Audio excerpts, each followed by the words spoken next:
ওগো বিএনপির ভাইয়েরা, 16টা বছর মার খেয়েছেন, জেলখানায় গিয়েছেন, রিমান্ডে গিয়েছেন, দেশ ছেড়েছেন, রিক্সা চালিয়েছেন, বাড়ি উঠতে পারেন নাই, বাবার জানাজা পড়তে পারেন নাই, ঘুমাতে পারেন নাই, সন্তানের মুখ দেখতে পারেন নাই। 16 বছর যদি ধৈর্য ধরতে পারেন তাহলে আর নির্বাচন পর্যন্ত হতে পারে সেটা 16 মাস, 26 মাস কি 6 মাস, যাই হোক, এটা ধৈর্য ধরতে পারছেন না। কারণটা কি? কৃষি গুতাচ্ছে আপনাদের, কথা কয় না, চুল খাচ্ছে কিসে? 16টা বছর মার খাইলেন, রিমান্ডে গেলেন, জেল খাটলেন, বের হতে পারলেন না, বাজারে উঠতে পারলেন না, বাবার জানাজায় শামিল হতে পারলেন না, স্ত্রীর কাছে ঘুমাইতে পারলেন না, বাচ্চা যেটা হয়েছে দেখতে পারলেন না, সংসার, দোকানপাট, ব্যবসা বাণিজ্য সব তছনছ হয়ে গেছে। 16 বছর ধৈর্য ধরতে পেরেছেন, আর 16 মাস পার হচ্ছে না, এত খাই কিসের?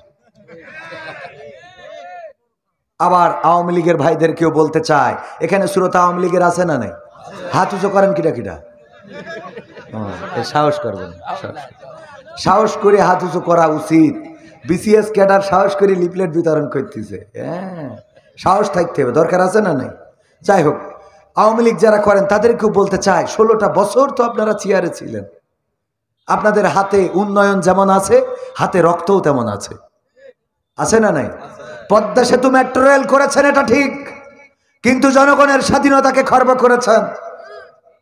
পদ্মা সেতু মেট্রো রেল দিয়ে মানুষের ঐশ্বর্য থাকলে, 5তলা বিল্ডিং থাকলেই সুখ আসে না, টিনের ছাপড়ায় সুখ পাওয়া যায় যদি স্বামী স্ত্রীতে মিল মহব্বত থাকে, বলেন ঠিক কিনা? 5তলা বিল্ডিং করলেন, স্ত্রীর হক আদায় করেন না, পরকিয়া করে বেড়ান, স্ত্রীরে দেখেন না, খোঁজ নেন না, ওই 5তলা বিল্ডিং ওই বিবি চায় না। সুতরাং মেট্রো রেল, পদ্মা সেতু করেছেন, রাস্তাঘাটে উন্নয়ন করেছেন, বিদ্যুতায়ন করেছেন, এটা করেছেন, সেটা করেছেন, এটা যেমন ঠিক, তেমনি জনগণের মনে স্বস্তি দেন নাই, জনগণের অধিকার দেন নাই, কথা বলার স্বাধীনতা দেন নাই, বাক স্বাধীনতা কেড়ে নিয়েছেন, ইবাদতের স্বাধীনতা কেড়ে নিয়েছেন। তার ফলশ্রুতিতে এই বাংলাদেশে আপনাদের জায়গা হয় নাই। 16টা বছর তো চেয়ারে ছিলেন, ভালোই তো বিরিয়ানি পোলাও খেয়েছেন, 16টা মাস কি ওয়েট করা যাচ্ছে না? কথা কয় না। এক্ষুনি লিফলেট ছাপাইতে হবে, এক্ষুনি রাস্তায় নামতে হবে, এক্ষুনি হরতাল, এক্ষুনি কট্টর অবরোধ, এগুলো এক্ষুনি করতে হবে। অন্তত 16টা মাস ধৈর্য ধরো, কথা কয় না। আমার কথা বুঝেছেন কিনা? সুতরাং আমি বলবো যে আসুন, এই বাংলাদেশকে যদি গড়তে হয় তাহলে আমাদের ধৈর্য ধরতে হবে। আল্লাহ বলে দিয়েছেন, ইয়া আইয়ুহাল্লাযীনা আমানুস্তাঈনু বিস-সাবরি ওয়াস-সালাহ ইন্নাল্লাহা মা'আস সাবিরিন। আল্লাহ বলছেন যে ওগো ঈমানদারেরা, তোমরা কি করো? ধৈর্য এবং নামাজের মাধ্যমে সাহায্য প্রার্থনা করো। কার? আল্লাহর। এইটা, এবং আল্লাহ ধৈর্যশীলদের সাথে আছে। এই জন্যে আমার ফখরুল ইসলাম আলমগীর ভালো যে সেদিন চরমনায় গেছে নামাজের মাধ্যমে, ধৈর্যের মাধ্যমে আল্লাহ সাহায্য প্রার্থনা করার জন্য। ঠিক না ভাই? ঠিক। নামাজ পড়েছে না পড়ে নাই? তো তার দেখিয়ে সবাই নামাজি হয়ে যাও। ইমাম সাহেব তো নামাজ পড়েছে, টুপি মাথায় ছাড়ার জন্য থাকে না, খালি থাকার দরকার নেই। ঠিক আছে তো বাজান? এরপরে ভূমিকা আর একটু বলতে চাই, এই দেশে এখন খুন, গুম, হত্যা, রাহাজানি, কুপাকুপি বেড়েছে না কমেছে? ইতিপূর্বের থেকে এখন এই কয় মাসে নির্যাতন, শিশু নির্যাতন, নারী নির্যাতন, ধর্ষণ, খুন, গুম, হত্যাকাণ্ড বেড়েছে। এবং এটা যেন এমন হয়ে দাঁড়িয়েছে যে যারা আইন প্রশাসনের লোক অনেকেই দর্শকের ভূমিকা পালন করছে। এরা হলো তাদের প্রেতাত্মা, ওরা বাধা দিতে চায় না, চোখের সামনে কুপাচ্ছে, দিন দুপুরে দেখে না দেখার ভান করতেছে, জানেই না কিছু। কারণ কি? কারণ কি বুঝাই দেব আপনাদের। এক আল্লামা সাইদি বলেছিলেন, একজন কাফন চুরি করতেন। কি চুরি করতেন? কাফন চুরি করতেন। মারা যাওয়ার সময় সন্তানদের ডেকে বলতেছে, খোকা, আমারে তো সবাই কাফন চোর বলে, আমার তো ইজ্জত সম্মান কিছু নাই, জীবনে সবাই ডেকেছে কাফন চোরা। কি ডেকেছে? কাফন চোরা। এমন কিছু করবি যাতে আমারে অন্তত মানুষে ভালো বলে, আমারে অন্তত মানুষে ভালো বলে। তো বাবা মারা যাওয়ার পরে ওরা চিন্তা করলো, ঠিক আছে, আব্বারে ভালো বলার জন্য ওরা নামাজি হয়ে গেল, সব রোজাদার, নামাজি, ইমানদার, আল্লাহওয়ালা। মানুষে কয়, হ্যাঁ, কাফন চোরা ছেলে আবার খুব নামাজ পড়ছে, দেখ। তাহলে আব্বার কি ভালো বললো? কাফন চোরা ছেলে নামাজি। তো চিন্তা করলো খালি নামাজ পড়লে হবে না, এখন থেকে নামাজে যারা 5 ওয়াক্ত আসে এদের আমরা 5 বার খিচুড়ি খাওয়াবো। তো 5 বার খিচুড়ি খায়, আর জিজ্ঞেস করে কারা খাওয়াইলো? কয়ে কাফন চোরা ছেলেরা খাওয়াইছে। কেমন লাগে গন্ত। এরপরে চিন্তা করলে শুধু খিচুড়ি খাওয়াই হবে না, গ্রামের সবার যার যা অভাব আছে, দুঃখ কষ্ট আছে, দুর্দশা সব দূর করে দেবো, টাকা পয়সা দেবো, ইত্যাদি ইত্যাদি সাহায্য সহযোগিতা শুরু করলো। যাই করে কয়েক 5,000 টাকা দিয়েছে, আমার একটা ধাড়ি ছাগল দিয়েছে, কারো একটা গরু দিয়েছে, গরু কিটা দিয়েছে, কাপড় চোরা চাইলে। আব্বা তো ভালো কয় না, ওদের রাগ হয়ে গেল, সব ছাড়ি দিয়ে আবার সেই বলল, ভাই যেহেতু আব্বার ভালো বলতেছে না, আমরা চলো আবার কাপড় চুরি শুরু করি, দেখি আব্বার ভালো কয়। আব্বার একটা ওসিয়ত যে আমার যেন ভালো বলে, তো আব্বারে তো ভালো বলতে হবে। এখন আবার কাপড় চুরি শুরু করলো, লোকে বললো দেখো ওর বাপও কাপড় চুরি করতো, ওরাও কাপড় চুরি করে, তো মহা সমস্যা। আব্বারে তো তাও ভালো কয় না। 3 ভাই মিটিং করলো যে এবার একটা কাজ করা যায়, দেখি কি করা যায়। আব্বার ভালো বলার জন্য কাপড় খালি চুরি করলে হবে না, কি করতে হবে, ওই লাশ তুলে নিয়ে পাশায় বাঁশ ভরি জয়পুরহাটের চৌরাস্তায় টেঙাইতে হবে। তো এই করলো, কাফন যেটা চুরি করে ওইটা লাশটা আবার তোলে, তুলে বাঁশ একটা ভরি দেয়, দিয়ে জয়পুরহাটের চৌরাস্তায় রাত্রি টেঙাইতে আসে।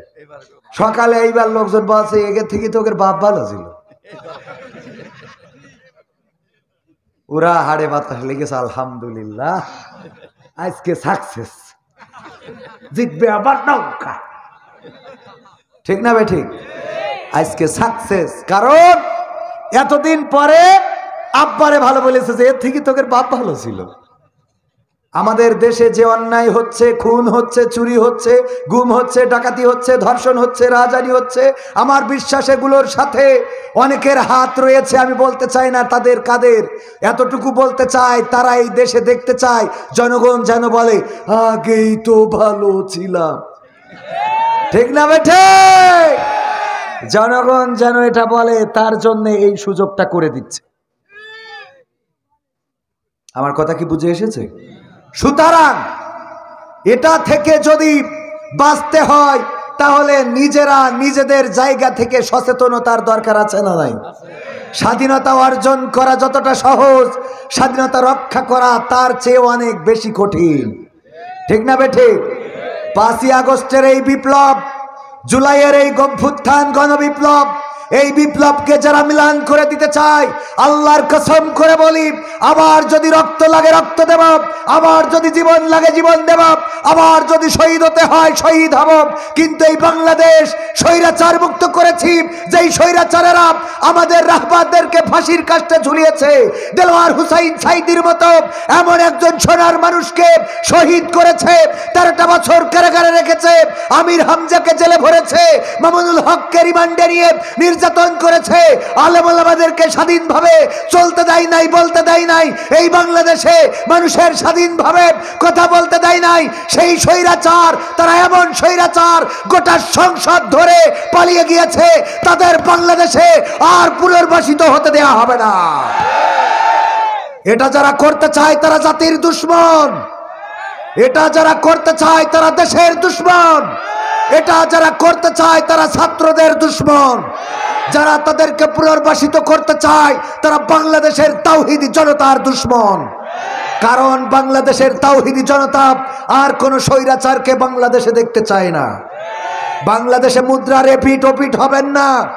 তাই হলে কিন্তু বাংলাদেশে তারেক জিয়া গতকালকে ভিডিও বার্তায় বলে দিয়েছে, আপনাদের শুনিয়ে দিতে চাই।